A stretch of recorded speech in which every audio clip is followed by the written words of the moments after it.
Okay, so we've got an interesting story here that, I have to shy off of saying things sometimes about different generations because it can get misconstrued and it can come across as negative. And then is it really generational or is it more life season? Now, that's the setup for this headline. Fortune magazine, MIT interviewer blasts Gen Z. So this is the post on Twitter. Can I just say, I'm never going to call it X. It's Twitter to me, and we all know what we're talking about. It's kind of like when Facebook was like, we are now changing the parent company name to Meta. Nobody cares. Nobody cares. It's Facebook and it's Twitter. Anyway, she tweets. Yeah, because that's the other thing, Alex. If it's X, then what do we call a post? Is it a tweet or is it a silly?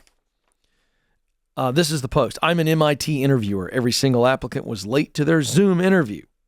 By the way, this tweet has now been deleted. The executive is Christina Key, a CEO of the financial services firm Data Bento, and she's also a board member, so I guess she does some interviews for applicants to the Massachusetts Institute of Technology. She goes on to say in the now deleted tweet, one no-showed after picking the time on my calendar. Look, I know college isn't for everyone, she says, but this one meeting could affect where you go these next 4 years of your life. I don't know why it's been deleted. Maybe it came across as too harsh. I don't know. And I do think it's dangerous to paint generations with broad brushes. But what does the research say? According to research, Gen Z workers are generally increasingly missing work and struggling with deadlines. Days lost per employee increased at a faster clip for 21 to 25-year-olds in Britain as a whole between 2019 and 2022. This from Good Shape, a wellness consultant. Separate research from Asana shows Gen Z workers, these are folks born between 1997 and 2012, are more likely to miss deadlines than any other generation.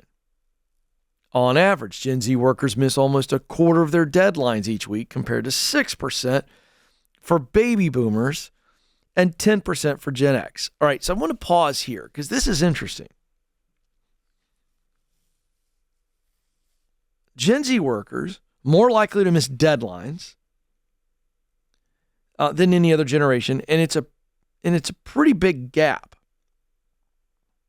For whatever reason, they don't give a millennial number here, but baby boomers, these are folks that are 60s and 70s, 80s, whatever that demographic is. I don't know it exactly, but only 6% of them are missing deadlines. And the number goes up for Gen X and substantially up for Gen Z. So you look at deadlines. This is a very interesting data point here. Why are they missing deadlines?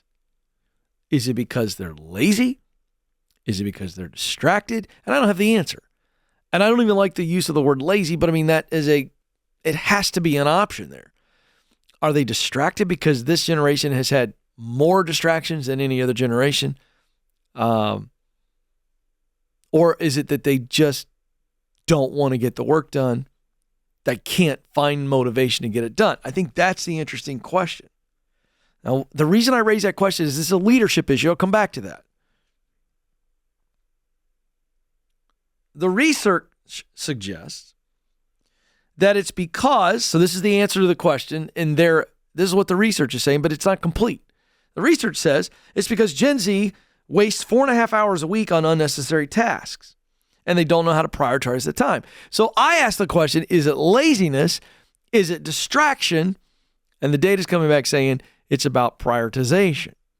So that leads me to believe it's not laziness. It's more about distraction.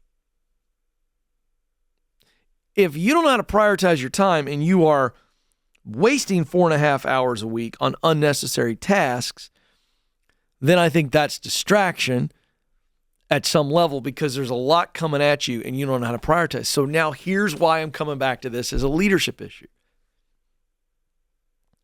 You can rail on parents and say you didn't do a good job. And I think that's garbage. I think this is an experience issue. Think about Gen Z. They're the youngest demographic in the workforce. They're brand new. I don't think this is a parenting issue. You got to learn how to do a job.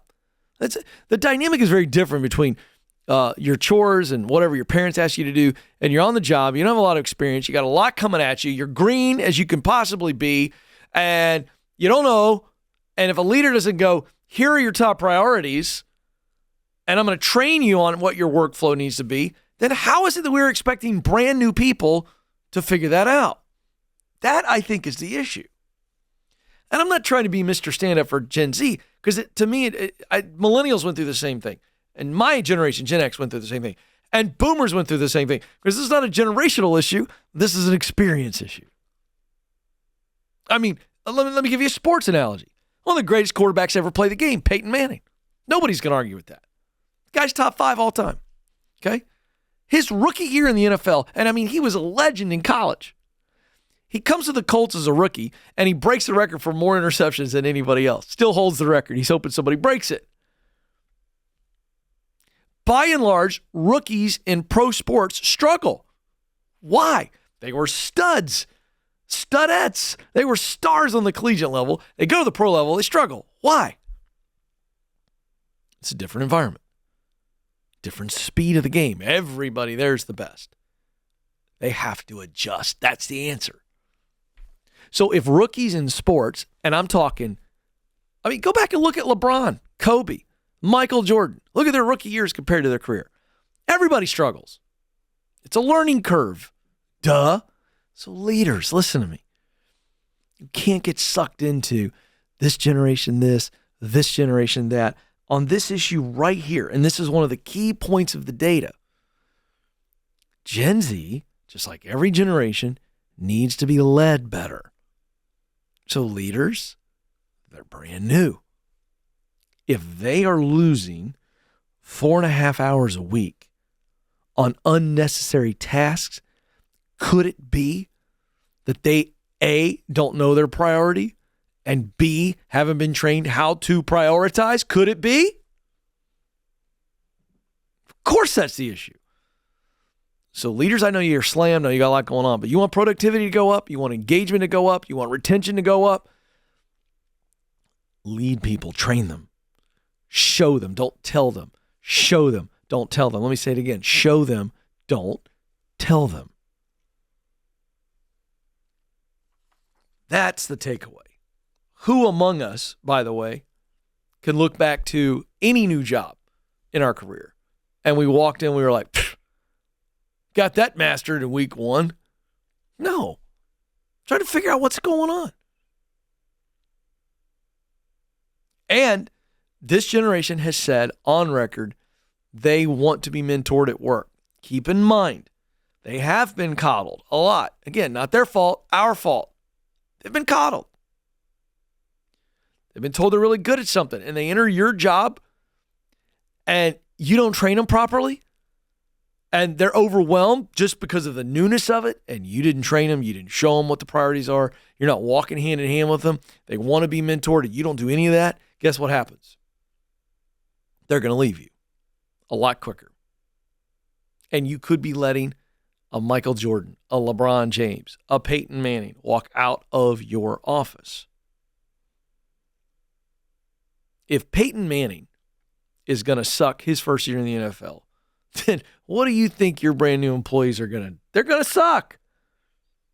I tell you what the Colts didn't do. They didn't quit on Peyton Manning and trade him. They didn't go, forget this kid. Gen X quarterback. Bench his butt. Give me an old guy in there. Give me a boomer quarterback with a broken knee and a crappy arm. No, they stuck with him. And you got to stick with these kids. You got to coach them. Watch them shine. And you're going to get all the credit for it.